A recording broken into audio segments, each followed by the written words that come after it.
Ayrim sayoq yuradigan erkaklar diqqatiga. 3-4 oy oldin mana bu yonimga bir bemor keldi.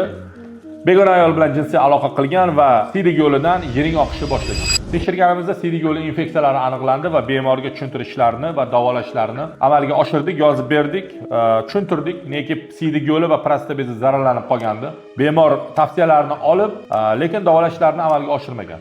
Negaki ayrim aptekada o'tirgan aqlli farmatsevtlar sababli bo'lgan bu voqea. Nimagaki ular o'zicha bu dorilarni ichishing shart emas, mana buni ichsang ham tuzalib ketasan deb dorilar tavsiya qilishgan. Va bemor mana shu dorilarni ichib bizaga 15 kundan keyin qayta keldi. U paytda siydik yo'li, prostat bezi, urug' yo'llari va tuxumdon va urug'donlar, ya'ni arxipididimit deymiz, mana shunday zararlanish holati kuzatilayotgandi.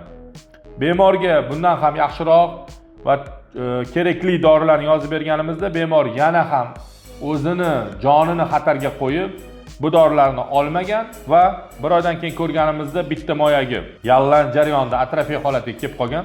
Ya'ni kim bitta moyagini olib tashlash kerak holatiga kelib qolgan. Bemorga tushuntirdik va bu jarayonni 2-3 ta joyda borib tekshirtirib, oxiri ishonganidan keyin bu tuxumni olib tashladik. Ikkinchi tuxumni davolash prosessidamiz.